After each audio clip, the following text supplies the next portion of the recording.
Assalamualaikum warahmatullahi wabarakatuh. Nama saya Muhammad Wahyudi, NIM 2018 151232. Saya dari Universitas PGRI Palembang. Baiklah, pada video kemarin saya telah menjelaskan tentang perangkat isi silabus, dan sekarang saya akan mendeskripsikan perbedaan kurikulum KTSP, KBK, dan K13. Baiklah, kelebihan KTSP di sini ada mendorong terwujudnya otonomi sekolah dalam penyelenggaraan pendidikan. Yang kedua, mendorong para guru, kepala sekolah, dan pihak manajemen sekolah untuk semakin meningkatkan kreativitas dalam penyelenggaraan program-program pendidikan. Yang ketiga, KTSP memungkinkan bagi setiap sekolah untuk menitik beratkan dan mengembangkan mata pelajaran tertentu yang acceptable bagi kebutuhan siswa. Yang keempat, KTSP akan mengurangi beban belajar siswa yang sangat padat dan memberatkan kurang lebih 20%.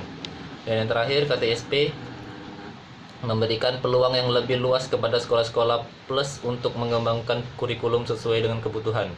Kemudian kekurangan KTSP itu ada, yang pertama, kurangnya SDM yang diharapkan mampu menjabarkan KTSP pada kebanyakan satuan pendidikan yang ada.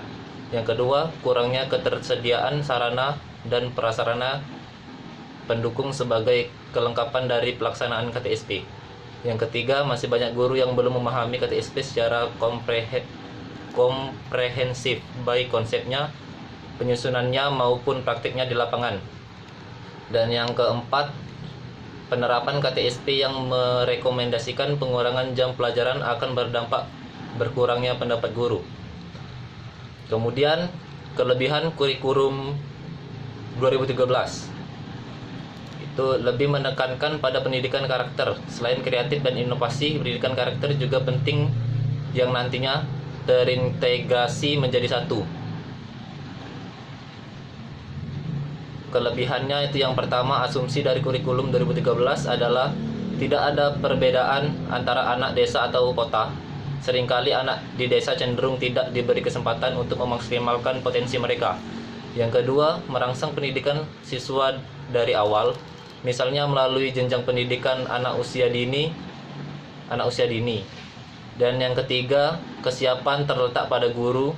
Guru juga harus terus dipacu kemampuannya melalui pelatihan-pelatihan dan pendidikan calon guru untuk meningkatkan kecakapan profesionalisme secara terus-menerus. Kekurangan kurikulum 2013. Pemerintah seolah melihat semua guru dan siswa memiliki kapasitas yang sama dalam kurikulum 2013. Guru juga tidak pernah dilibatkan langsung dalam proses pengembangan kurikulum 2013.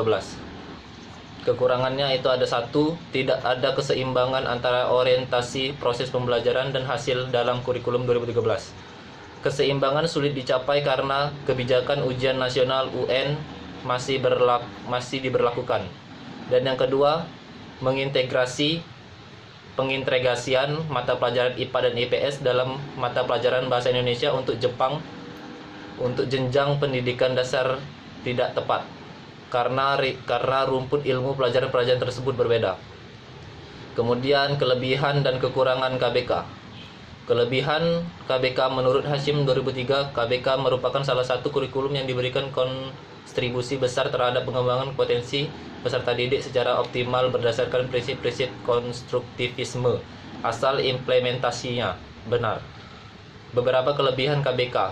Yang pertama itu ada pengembangan kompetensi-kompetensi peserta didik pada setiap aspek mata kuliah dan butuh pada penekanan penguasaan konten mata kuliah itu sendiri.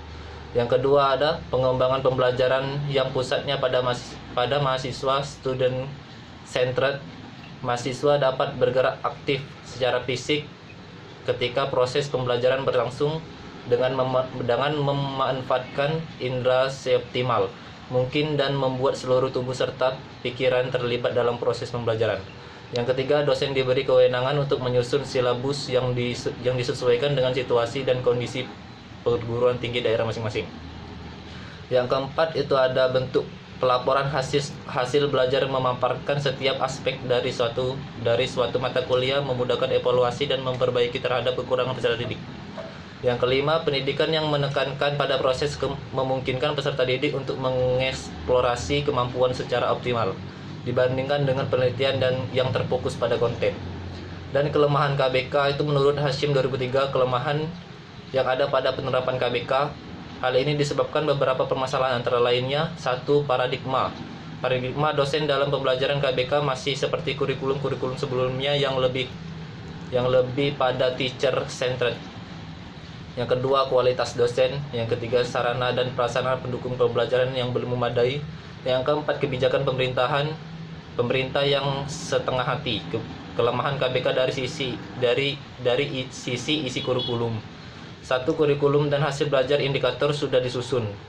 Padahal indikator sebaiknya disusun oleh dosen, karena dosen yang paling mengetahui kondisi peserta didik dan lingkungan.